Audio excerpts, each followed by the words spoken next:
Welcome to Liberty Tire Recycling. We are grateful to have you here and want your time with us to be safe and productive. At Liberty Tire, we consider safety a two-way street in which we work hard to support our contractors, and in return, we ask that you support us while performing work at our facilities. Should you have any questions or concerns, please reach out to the facility general manager or your designated site contact. Thank you for all you do to help keep Liberty Tire Recycling a safe environment to work in.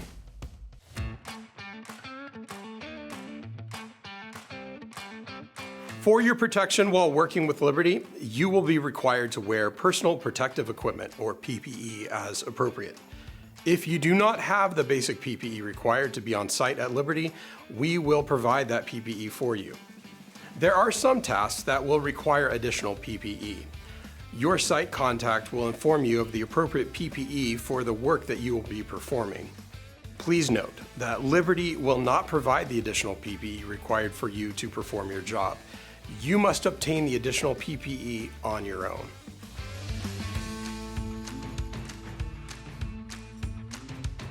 Should an emergency event requiring evacuation occur while you are working at our facility, notification alarms will alert you.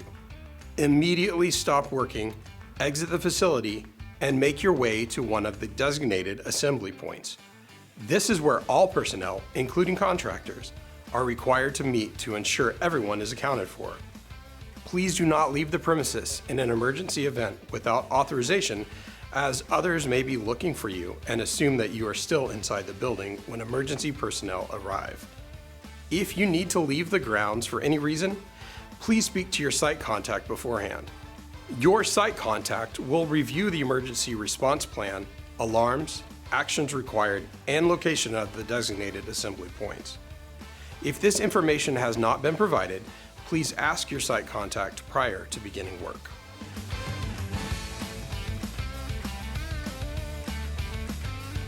In our business, fire prevention is a top priority.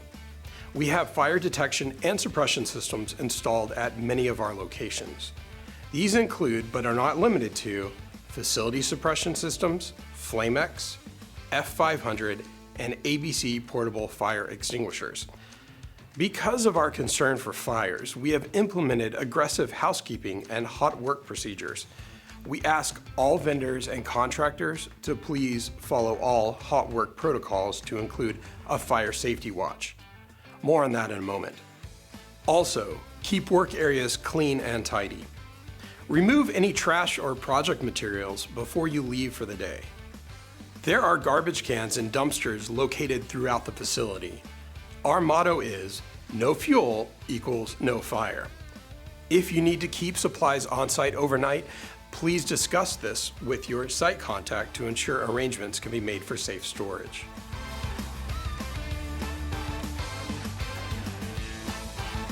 Working with ignition sources near flammable materials is referred to as hot work.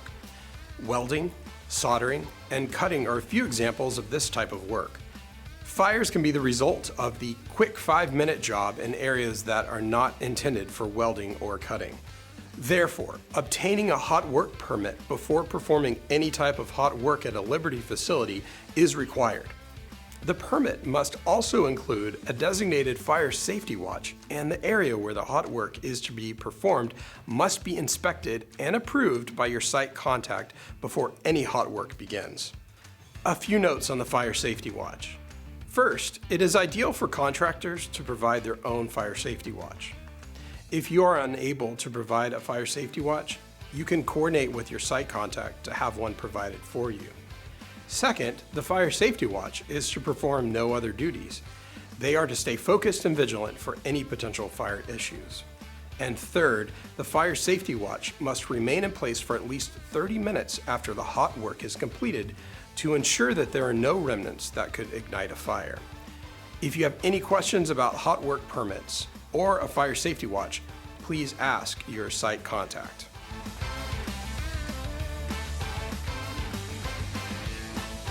In support of keeping all employees and contractors safe, Liberty has a zero-tolerance policy for failure to lockout, tagout, tryout. Failure to follow proper procedures can cause major injuries or even death. All Liberty team members and outside contractors are required to follow lockout, tagout, and tryout procedures at all times. Prior to beginning any work at our facility, please ensure lockout, tagout, tryout is coordinated with the local Liberty team and is followed to the letter. Failure to comply will result in immediate dismissal from our facility. If you don't know what lockout, tagout, tryout is, or if you have any questions or concerns, please see your site contact. Let's take a moment for some review questions. Number 1, true or false? Hot work permits are required when performing tasks which can generate heat or sparks. The answer is true. Any work that generates heat or sparks requires a hot work permit. Number 2, true or false? Lockout, tagout, and tryout is required anytime service or maintenance is performed on equipment. That is true. Whenever maintenance is performed on equipment, you must follow lockout, tagout, and tryout procedures. Number 3, true or false? PPE is only required for Liberty employees and is not required for contractors. This is false. Anyone on site at Liberty is required to wear the proper PPE. Okay, let's move on.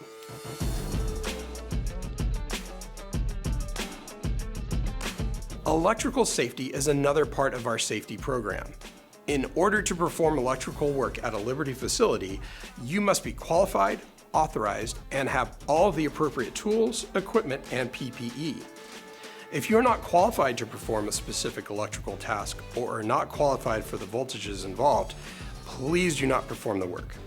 If you have any questions about these qualifications, please discuss them with your site contact prior to beginning any electrical work.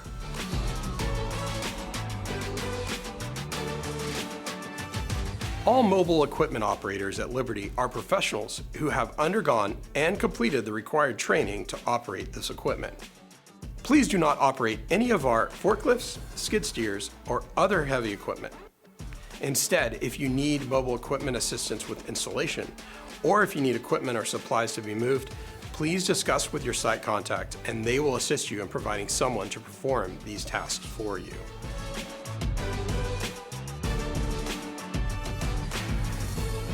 Conveyors are located throughout many Liberty facilities.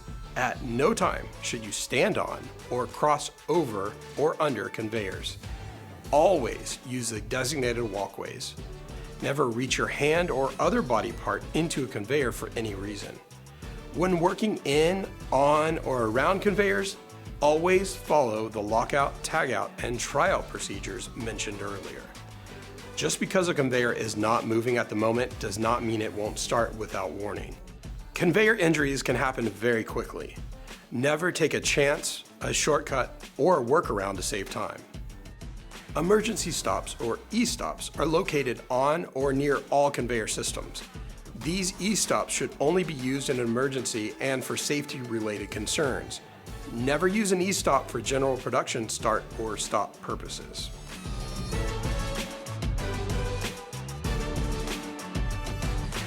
A confined space, despite its name, is not necessarily a small space. Examples of confined spaces include silos, hoppers, utility vaults, tanks, and some baghouses, to name a few.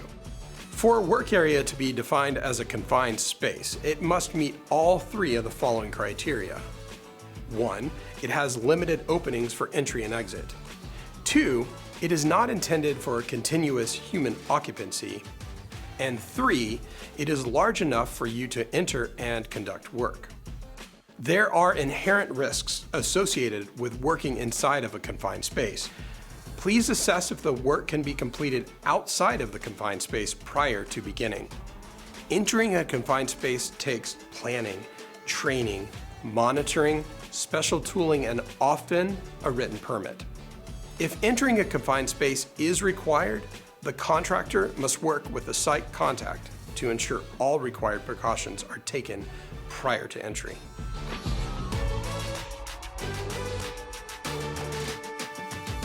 Hazard communication, also known as HAZCOM, is a set of processes and procedures that employers must implement in the workplace to effectively communicate hazards associated with chemicals during handling, shipping, and any other form of exposure. Liberty ensures that the hazard communication standard in all of our facilities is extended to include contractors. We are required to inform contractors of the hazardous chemicals at our facilities and their specific locations on site. We require that all contractors notify Liberty when any chemical is brought on to a Liberty facility. Chemicals that are brought on site by a contractor must be removed from the facility when the job is completed unless other arrangements have been made with the site contact. Please adhere to all laws concerning proper disposal of chemicals or other supplies which may adversely impact the environment. Let's take another moment for review questions. Question 1, true or false? If a piece of mobile equipment is obstructing the ability to do your job, you may move the equipment yourself. This is false. You are not permitted to operate mobile equipment at Liberty and need to discuss the need to use mobile equipment with your site contact. Question 2, true or false? Unless other arrangements have been made, chemicals brought onto a Liberty facility for a job must be removed after the job is complete. This is true. Please be sure to discuss with your site contact should you need to leave any chemicals on site. And question number 3, true or false? If a designated walkway is obstructed, it is okay to step over a conveyor. This is false. It is never okay to step over a conveyor. Okay, let's move on.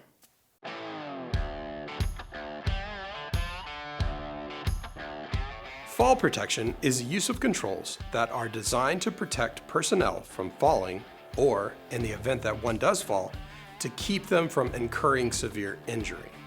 Typically, fall protection is implemented when one is working at height, but it is also relevant when working near any edge or on a steep surface. There are 4 accepted categories of fall protection: fall elimination, fall prevention, fall arrest, and administrative controls. Fall protection is required for everyone working at height at a Liberty facility.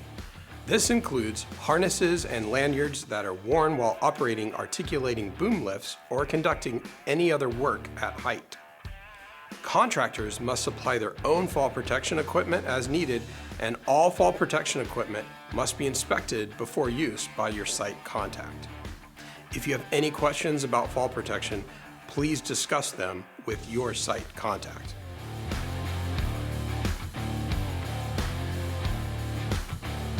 All incidents which occur at any Liberty facility must be reported immediately to your site contact. Let's go over a few incidents as examples. Near misses. These are incidents in which no property was damaged and no personal injury was sustained, but given different circumstances, damage or injury could have easily occurred.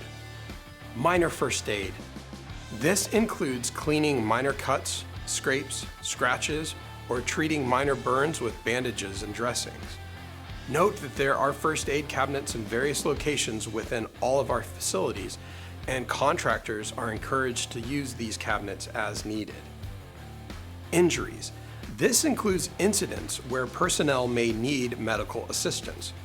Again, all incidents, large or small, must be reported to your site contact immediately.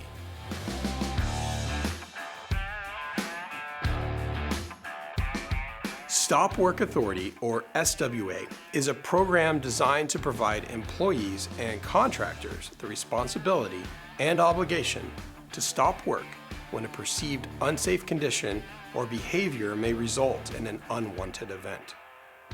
When an employee or outside contractor perceives conditions or behaviors that pose imminent danger to one's equipment or environment, they must immediately initiate a stop work intervention with the individuals who are potentially at risk.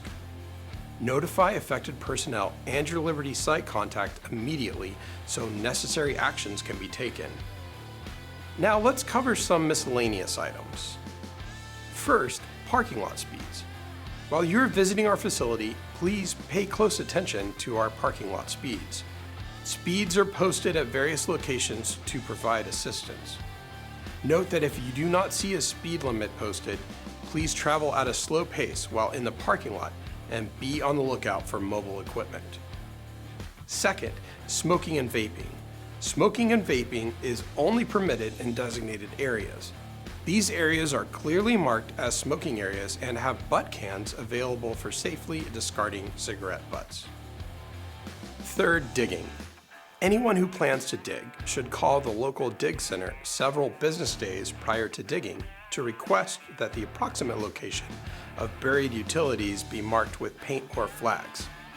This process protects you, Liberty Tire, and our community. Hitting a buried line while digging can disrupt utility service, cost money to repair, and even cause severe injury or death. And fourth, contracts and insurance. A signed contract and proof of minimum business insurance must be provided prior to beginning any work at Liberty. Please ensure that you have provided these items to your site contact before you begin work. Okay, let's wrap up with a few more review questions. Question number 1, true or false? All injuries, no matter how minor, are to be reported to your site contact immediately. This is true. Question number 2, true or false? Liberty will provide fall protection equipment for contractors when needed. This is false. Contractors are responsible for providing their own fall protection equipment. And question number 3, true or false? Smoking and vaping are only permitted in designated locations. This is true. Designated smoking and vaping areas are clearly marked with signs. Please do not smoke or vape outside of these designated areas while on site.